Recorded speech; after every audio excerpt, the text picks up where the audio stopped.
बिस्मिल्लाहिर्रहमानिर्रहीम। मैं मोहम्मद सलमान, आप देख रहे हैं मेरा चैनल मास्टर कोचिंग सेंटर। आज की जो वीडियो है वो है क्लास 11 के टॉपिक के ऊपर। क्लास 11 के चैप्टर नंबर 4 कंटिन्यू था। चैप्टर नंबर 4 की एक्सप्लेनेशन चल रही थी। जिन्होंने लास्ट वीडियोस नहीं देखी चैप्टर 4 की एक्सप्लेनेशन की, वो लास्ट वीडियो देख लें तो अच्छे से चैप्टर की एक्सप्लेनेशन समझ आ जाएगी। बता दिया मैंने, चैप्टर में लर्निंग चीज़ें कम है, कॉन्सेप्शनल समझने की ज़्यादा है।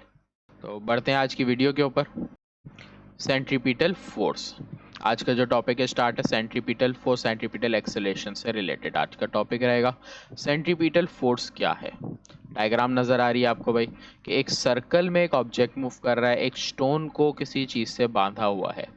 ये अगर मैं स्टोन की बात करूं तो जब सर्कुलर मोशन में मूव करेगा तो जैसे एरो दिया हुआ है ये इसी डायरेक्शन में मूव करता हुआ आपको नज़र आएगा।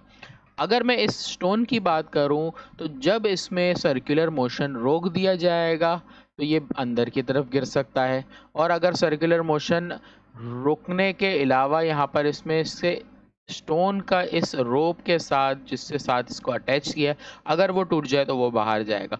यहाँ पर फोर्सेस होती हैं जो इसको होल्ड करके रोकती है या बाहर जाने देती है या डायरेक्शन में मूव करती है। ये सारी फोर्सेस जब इक्वल हो रही होती हैं तब ये इसी डायरेक्शन में मूव करेगा।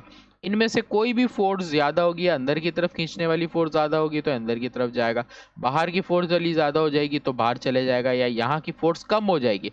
बाहर जाने की सूरत ये भी कि यहाँ से फोर्स अगर कम कर दी जाए कि इसके रोप है वो तोड़ दिया जाए या टूट जाए, किसी तरह इसकी फोर्स कम हो जाएगी तो टूट जाएगा, तो ये बाहर जाएगा।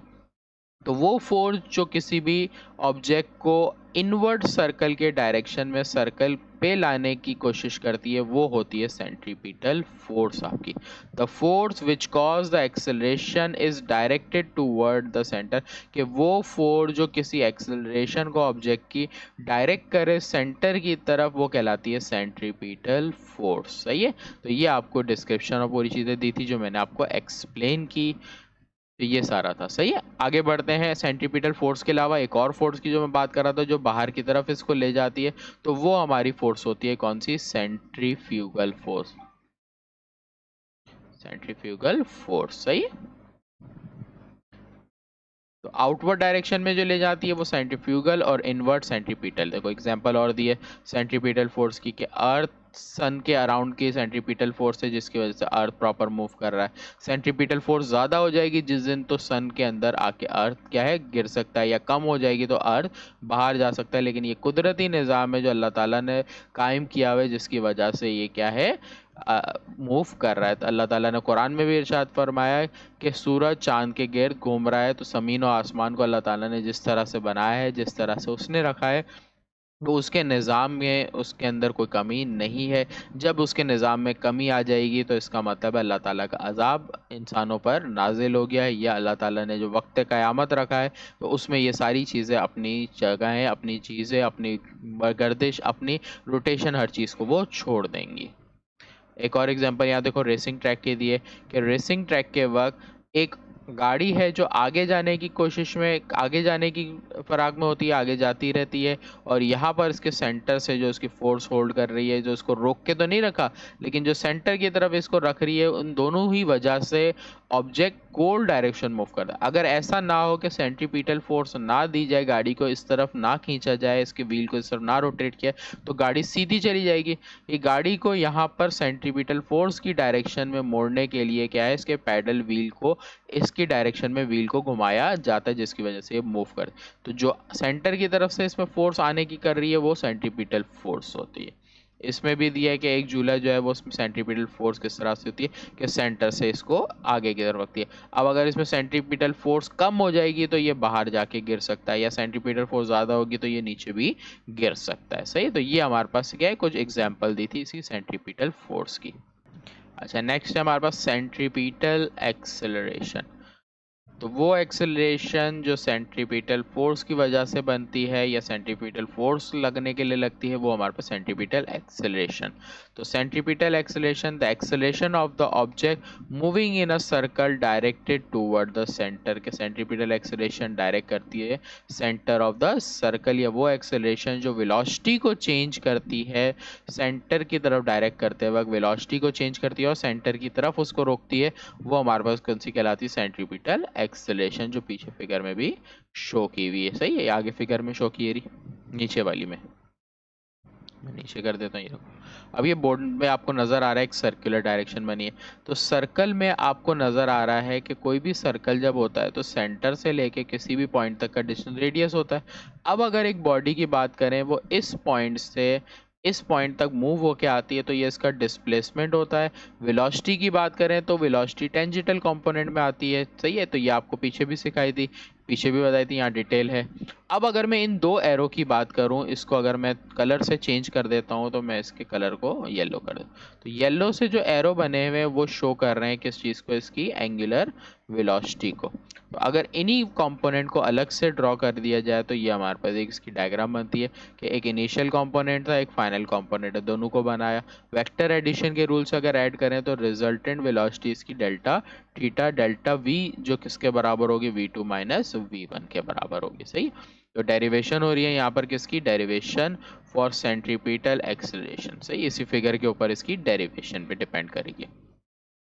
तो यहाँ पर क्या किया है, थोड़ी सी डिस्क्रिप्शन दी है। Following the figure we observe that the triangle form by the velocities, one form by the radial, एक ट्राइंगल बन रहा है ये वाला जो आपको यहाँ नजर आ रहा है, एक ग्रीन से बन रहा है। सही, और दूसरा डेल्टा है।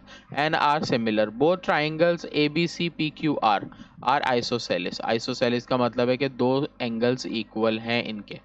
सही है, in triangle having two side identical, the two equal side of their velocity of the velocity vector triangle speed v1 is equal to v2 is equal to v, तो कि वेलोसिटी सारी सेम है। Using the property, अगर मैं triangle की property की बात करूँ तो रेशो ऑफ साइड्स लिया जाता है। तो अब अगर यहाँ पर रेशो ऑफ साइड में यहाँ पर डेल्टा वी लेता हूँ तो यहाँ पर ले लूंगा डेल्टा एस को, तो डेल्टा वी के सामने डेल्टा एस ले लिया। अब यहाँ पर अगर इसकी वेलोसिटी वी की बात कर रहा हूँ तो यहाँ पर इसके सामने ले लूंगा आर।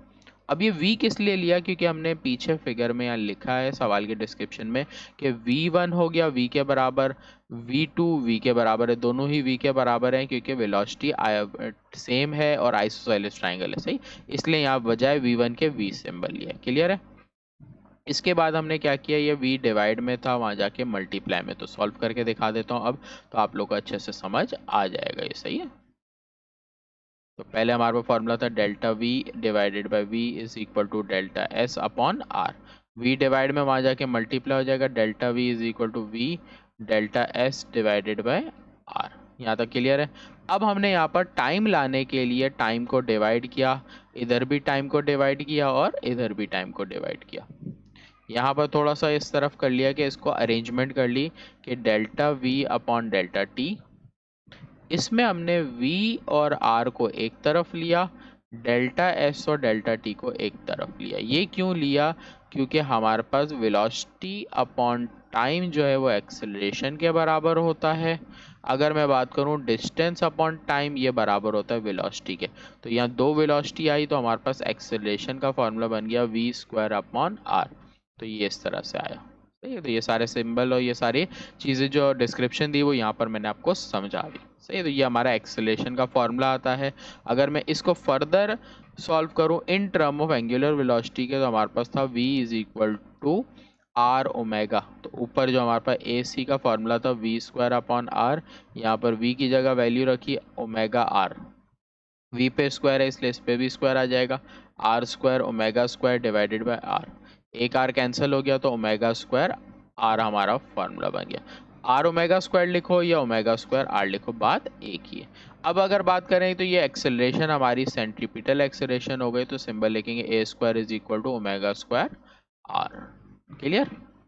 लास्ट एक टॉपिक आज के लिए डिस्कस करते हैं इस वीडियो में, centripetal acceleration cause by tension force, के टेंशन की फोर्स की वजह से सेंट्रीपिटल एक्सेलरेशन बनती है, वो कैसे और क्या है। सबसे पहले तो फिगर को समझ लो। ये फिगर नज़र आ रही है कि एक शख्स है एक बॉल को क्या है सर्कुलर डायरेक्शन में मूव कर रहा है। जब ये सर्कुलर डायरेक्शन में मूव कर रहा है तो ये जो इसने बॉल ऑब्जेक्ट को पकड़ा है, ये ऑब्जेक्ट क्या है, एक टेंशन की फोर्स है जिसकी वजह से रुका हुआ है। अगर ये टेंशन की फोर्स ना हो तो ये ऑब्जेक्ट नहीं रुक सकता। तो यहाँ पर टेंशन की फोर्स है और यहाँ पर इससे बन रहा है एक रेडियस सर्कुलर डायरेक्शन में। अगर मैं बात करूँ सर्कुलर डायरेक्शन की फोर्स की, तो सेंट्रीपिटल फोर्स होती है और सेंट्रीपिटल फोर्स को फॉर्मूले से लिखते हैं M V square upon R से। तो यहाँ पर इसका फोर्स का फॉर्मूला लिख दिया। अब ये ऑब्जेक्ट आगे की तरफ जाने की कोशिश में, ये ऑब्जेक्ट कहाँ जा रहा है, मोशन कर रहा है आगे की तरफ।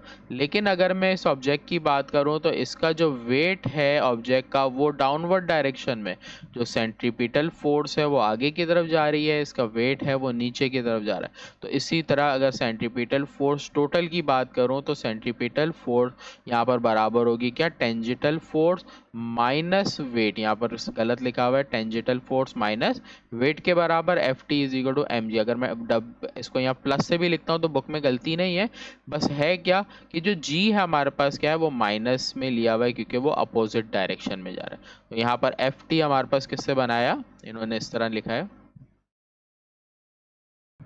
तो अब देखो किस तरह लिख के दिया बुक में, मैं आपको समझाता हूँ। आपके पास बुक में लिखा हुआ है F C is equal to F T plus F W. F C हमारे पास फॉर्मूला है M V square upon are.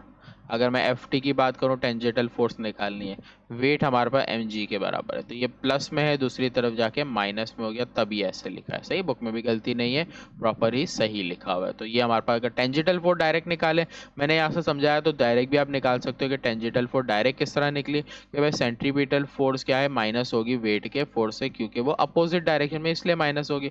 और यहाँ फॉर्मूला जब बनाया तो भी इसी तरीके से आया। सही है, यहाँ पर नीचे यही चीज दी हुई है कि tangential force, the centripetal force of an object is equal to the difference between the tension string and the weight. के टेंजिटल फोर्स जो है वो किन दो चीज़ों के माइनस के बराबर होती है, इन दो के बराबर। सेंट्रीपिटल फोर्स किसके बराबर हो जाती है, अच्छा अब जब इनवर्ट का आउटवर्ड की बात है तो आउटवर्ड में आपके पास ये है, इनवर्ट में यहाँ माइनस आ जाएगा, जब माइनस से रख के सॉल्व करेंगे तो यहाँ पर क्या आएगा, प्लस आएगा। बुक में ये चीज़ की मिस्टेक है। सही है, the string breaks, there is no longer a resultant for along a ball, so it will continue it motion in straight line in a constant speed. के अगर स्प्रिंग टूट जाएगा तो इसकी मोशन बिल्कुल स्ट्रेट मूवमेंट पे चली जाएगी। तो यहाँ तक का आज का टॉपिक था। इंशाल्लाह नेक्स्ट वीडियो में इसके आगे के टॉपिक को कवर करेंगे।